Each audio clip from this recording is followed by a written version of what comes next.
Welcome to your latest Nottingham Forest news. Coming up on today's episode, Manchester City show an interest in Morgan Gibbs-White. Sangare's operation is completed. Simon Jordan disrespects Marinakis, and Salty Slot still cries over their defeat to the Reds.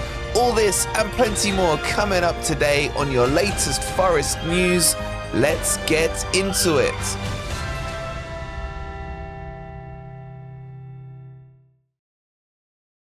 Good morning, good evening, or good night. Hope you guys are doing well and hope your voices are better than mine right now. As always, if you haven't already, please don't forget to hit that like button.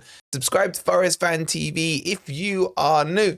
And we have now officially launched our new Patreon service where there will be exclusive additional Forest content on there where you can go and watch it as a Patreon member. You'll also have access to an exclusive Discord server and lots of other perks and features. And more importantly, it will help us in our next phase at Forest Fan TV as we look to expand further, take over the world. So if you can support us on there, it's £10 a month. It would be unreal if some of you would be willing to do that. You can scan the QR code or click on the link that's pinned in the comment, and there'll be new content coming out on there towards the end of this week. So thank you guys so much for all your support in general. This channel is nothing without you guys.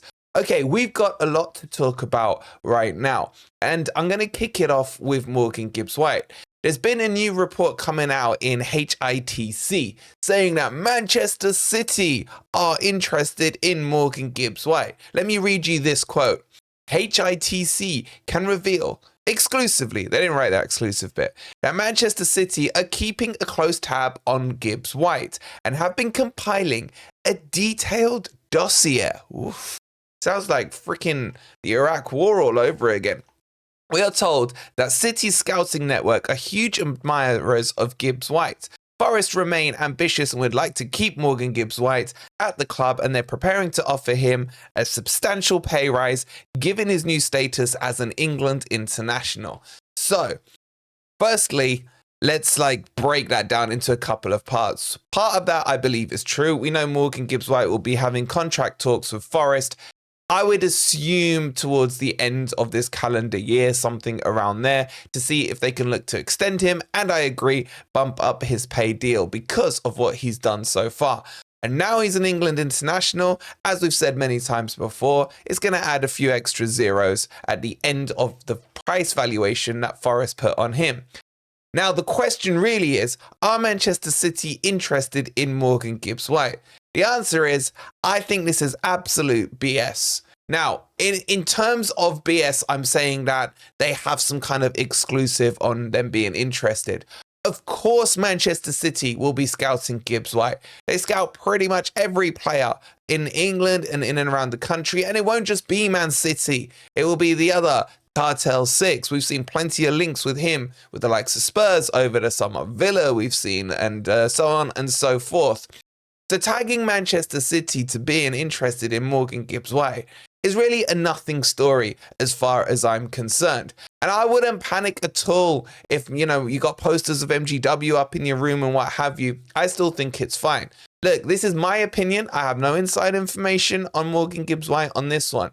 But my feeling is he is quite settled at Nottingham Forest. And I think the key trigger to him being settled at Forest is the fact that he got the England call-up, which means that he knows he can achieve his ambitions and become an international player while still at Nottingham Forest. If he hadn't had this England call-up, then I would be worried about this story that HAITC or HSBC, whatever they're called, are putting out. So for me personally, I don't think there's anything to worry about. He wouldn't be going into contract negotiations unless he was wanting to stay, and Forest will protect themselves and they'll extend out the contract. So if Manchester City are really interested in him, you're probably now looking from 60 million changing up to probably 80 million to get Morgan Gibbs-White out of the club. So I see this either way as a win-win for Forest. At the end of the day, I only care about Forest and what's in the best interests of Forest. And for me right now, keeping Morgan Gibbs-White would be in Forest's best interest. Do you guys agree or not? Let me know in the comments down below.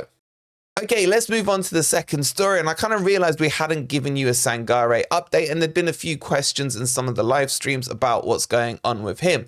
So the latest on Sangare is he's expected to be out for about 2 months, maybe a little more than that. He had an operation. The injury, as far as we understand, is a hamstring injury, which was operated on and complete, and we believe that was done successfully. So he will now be going into rehab mode as he looks to, recover from the surgery and then build himself back into training, back into, getting on the pitch, back into making diagonal runs and zigzagging away and everything.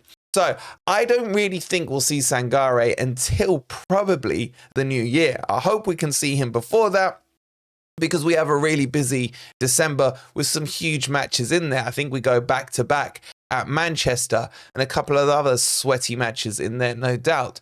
So Sangare will be out for a while. Now, this for me is a huge loss. I think he's played really well at the start of the season, excellent preseason as well.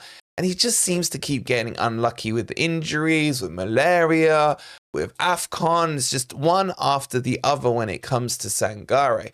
Now, I'm pretty sure this will please some people in the fan base. And if it does, I mean, okay, I'm sure they're not pleased because he's injured. I think they're just more pleased that he can't be selected. And I say, well, I would rather our players are available and then let Nuno make those decisions. But this will definitely open up more game time for the likes of Yates, for the likes of Dominguez. But I still personally don't feel we have a natural number 6 in the squad. I don't think Yates is a 6, and I don't think Dominguez is a 6. Therefore, this is why I felt we were 2 players short in the transfer window. We needed a striker and we needed a backup CDM or a better CDM in that position.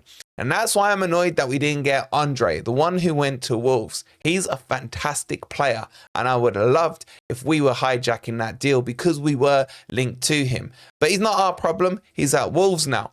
But the update now on Sangare is that he is probably out for at least 2 months. Surgery's been successful, and we wish him a speedy recovery. But get your thoughts in on Sangare down below. Okay, I wasn't sure whether or not I wanted to talk about this, but it has infuriated me enough to bring it to your guys' attention. And that is about TalkSport's Simon Jordan, who, when they were talking with him and White, and I think they had Martin Keown, get the name out right, on the show yesterday, and they were talking about Forest beating Liverpool. He was asked a couple of things about how Forest were going to go, and he couldn't resist having a little snipe at Marinakis. And I'll show you the clip in a second, but this is what he said. He said one of the things that might be impossible for Mr. Marinakis is keeping out of the pantry. Obviously, clearly having a dig about his weight. And I just couldn't believe it. And then on top of that, TalkSport actually cut away from it and didn't show what else he said underneath that. They put like a TalkSport logo screen across the front. And I thought to myself, okay, surely was he making some kind of simile between a pantry and a transfer window? I was trying to give him some outs, if you like. But no, he was specifically talking, in my opinion, about Marinakis and his size. And I just don't see that as a good look for him. I've grown to actually somewhat respect some of the stuff he's been saying. I thought his opinions on Forest a couple of years ago were stupid. And then he's slowly seen what's happened at Forest, and he's almost come in line with the way I'm thinking, and therefore I haven't minded a lot of what he said. But to have these little snipes at Marinakis, I almost think it shows envy. This is a guy who ran Crystal Palace into the ground. This is a guy who put them into administration and then hides behind COVID as the excuse for why he did it. Well, Simon, if that was the case, why did the other 19 clubs in the Premier League not go into administration? He then makes himself out to be the martyr, that he wrote off £50 million worth of debt. He didn't care about it. Omar to Simon Jordan, I took the hit to make sure that Crystal Palace could continue to exist, but I never complain about it. But the fact he brings it up every 5 minutes shows that he does complain about it and that he is bitter about it. And in my opinion, he looks at Marinakis as someone that he looked at beneath him when he first took over Forest. And then he sees this lovely project that he's producing, how he's got Forest into the Premier League, how he's invested into the club, how that he's invested into the women's games, the city of Nottingham in general. And I think it stinks of jealousy. And he's had a cheap pop at him.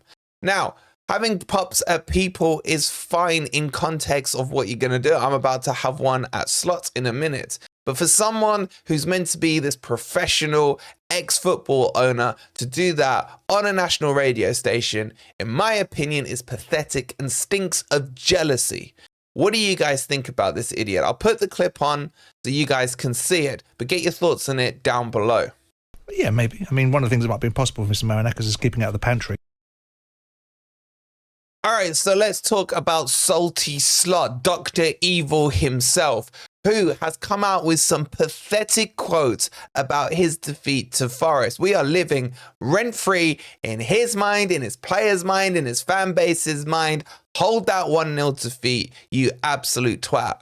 Now, what has he said? Well, he came out in his interview and acted completely arrogantly. No respect for how Nuno was smarter than him, more intelligent than him, has a better beard than him. No, nothing. This is his quote. He said, "We should be disappointed if you lose a home game to Nottingham Forest.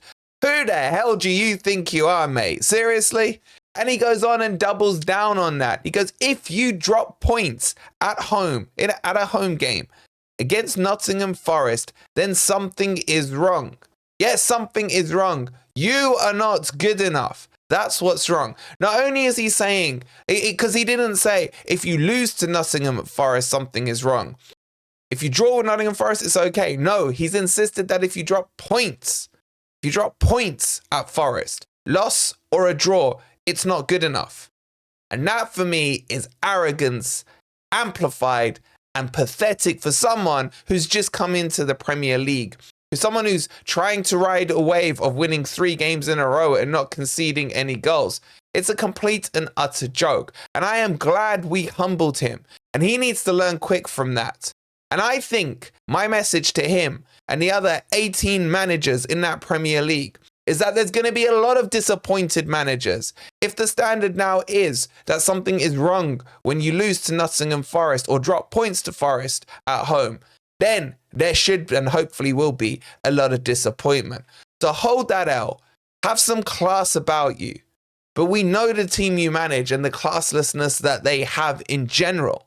So I am not surprised by this. And I am glad we are living rent-free in your mind and in your fans' mind as well. You absolute Dr. Evil looking like Dutch twat. And my voice is gone. So I will leave it there. Get your thoughts in on Slot. If you haven't already, please don't forget to hit the like button. Subscribe to Forest Fan TV if you are new. If you can support us on Patreon, it would be much appreciated. And we'll see you on the next video. Come on, you Reds. 1-0.